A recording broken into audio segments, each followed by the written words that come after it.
the Steve Lopes news was huge news at SC, and I'll say this about it because I've kind of struggled. First of all, I know him well. I know his kids. I know his wife.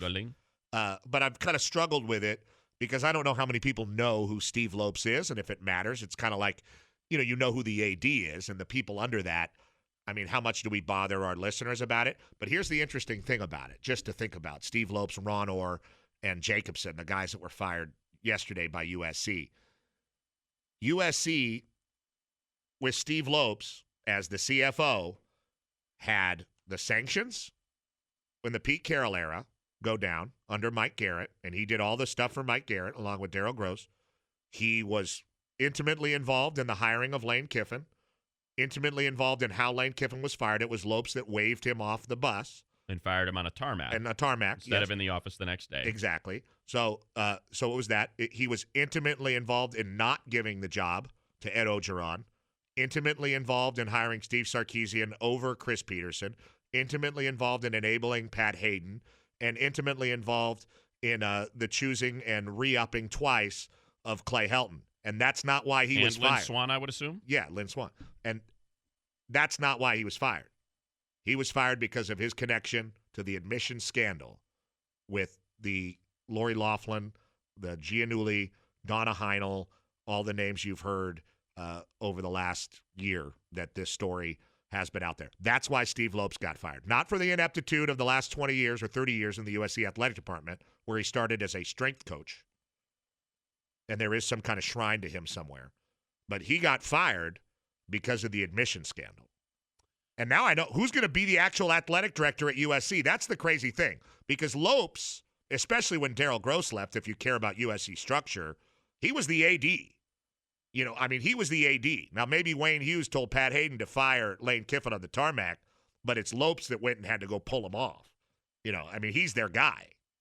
Now, what if? He's their hatchet man. And maybe this is just me hoping for strife, discord, backstabbing. Well, you got it. Creative ways to get rid of your adversaries inside of a business. What if Bone was like, hey, man, it's really hard for us to operate with these guys here and this admission scandal hanging over our heads. I know that Steve's been here forever and I'm the new guy, but, you might want to take a look at this. And I think we might be able to streamline this department and do a lot better work if we just kind of cut bait on this negativity that's surrounding us right now. Interesting. Since they were... I'll plant these seeds. You guys go ahead and water, and you figure it out. They were in my neighborhood the night before he got fired together. So... At that dinner? Bone would have to be pretty diabolique. At a pay-for-plate dinner. Yeah. And Bone would have to be pretty diabolique to put the knife in his back. And then, you said it, right? I don't know. Why can't Bone do anything? Because these lifers are in his way. Well, I think it has something to do. Well, look, you just had the thing go down with Loughlin. They're going back and forth with the lawyers, and they're going to try to go to trial. And it's hard to believe that those things aren't connected, especially the way TMZ is on top of it. I don't think Bone has any power, because if he did, he'd have hired Urban Meyer or he'd have hired Bob Stoops. And that's why he's walking around like a flaccid puzzo all around Southern California. And it's kind of depressing. It really kind of is. Now. Because he's a lame duck. 6 and to he just midnight. got hired. Right. 6 to midnight if he is behind it, right? If he's like, I can't get anything done with these idiots around. Well, what's he going to get done? You already been forced to keep Clay Helton. What are you going to get done? Lopes. But maybe that's how he paints the picture, How about this right? dysfunction? Lopes is the guy who was reportedly tasked with hiring the new defensive coordinator. That coordinator's not been hired, and Lopes is. And now he's gone. He's hired a lot of other people. He's the guy. But that's what you were just saying. So who's the AD now? So if Lopes is gone, maybe now Bone can finally start doing something. There's an article that says Mike Bone's actually going to have to start ADing because Steve Lopes is gone. No, is it a bad thing for USC if you were concerned with lifers in the USC athletic department? Is it a bad thing that Steve Lopes is gone? Probably not. If you're a person like me and you think USC is pretty rotten in the athletic department, it has been for a long time. So, well, you said Lopes wanted to keep Clay because his kid's on the staff, protecting jobs. One of the reasons.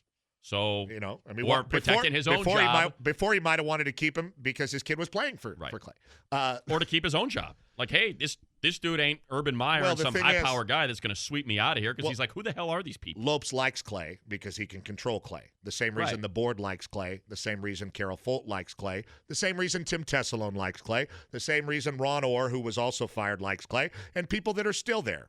that may be going soon, like Jose Eskenazi. He likes Clay. The people in the athletic department like Clay. That's why Bruce Feldman's source, quote unquote, was like, well, they're optimistic that Clay is going to stay. Well, why would you be optimistic? What's so optimistic about accepting mediocrity? Why is there optimism? Who's your source? People that want Clay to stay. Why? Because you control them and it's a good deal for them. But it's not a bad thing that Lopes is gone. Who fills that void?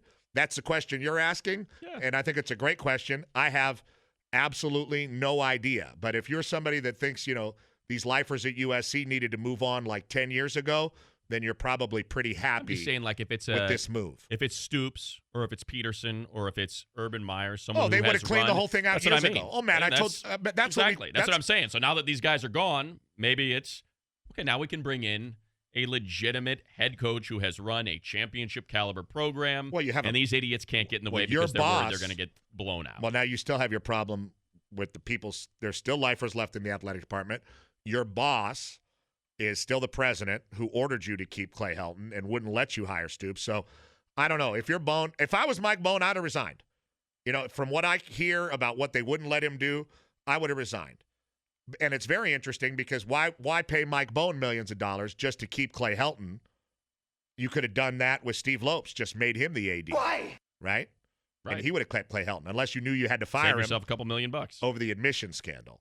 My guess is they knew they had to fire him for months, and they've just been stringing it out because they know it's going to make news. Day after the national championship game when Ed Orgeron and John Robinson and countless Kenesha Daisy, USCers were James parading Craig around the Superdome field with purple and gold confetti showering down upon them. But it is a big deal, and a lot of people texted me yesterday like, hey, why didn't you – and I didn't write anything about it or prep anything about it today, but a lot of people texted me about it like, why didn't you talk more about this? Why didn't you? It's like, well, I don't really know who knows the guy, and I really don't exactly know what it means. But it has been a theme of yours for 20 years. Like, you're not going to change anything, and Lopes was always the first name out of your mouth. One of them. So yeah, one of the he's on the podium. So if he's out and he's, someone who reportedly was going to pick the defensive coordinator. Sure. That's the crazy thing to me, now, though. Is Bohn like the backup quarterback that hopes he never has to get in and just kind of keep his gig? Because if they ever see me play, I'm screwed. I'm out of the league. But as long as I can stand and hold this clipboard. Lynn Swann and Garrett were. Right. Hayden made his own problems by trying to make his own decisions, and he's a bumbling, stumbling Andy Enfield. Idiot. And Steve Sarkisian. That's Pat Hayden's legacy. And firing Ed. Lynn did nothing. He kept Clay. But that's nothing. There was no change in anything at SC in the athletic department. Signed some autographs. Played some golf. And as you said, filled that polo. Oh, beautifully. You go to the first tee with Lynn Swann and you are feeling good. Damn, look at that guy. But I don't know who fills the void, Matt. There's that sucking sound. I would assume it can only be good. It can't be a bad thing. Yeah, right. You're right. It can't be a bad thing. But old Munchkin Town Carol Folt is a huge problem if you're a USC fan and you want the football program to hire a coach that demands respect Legitimate and money coach.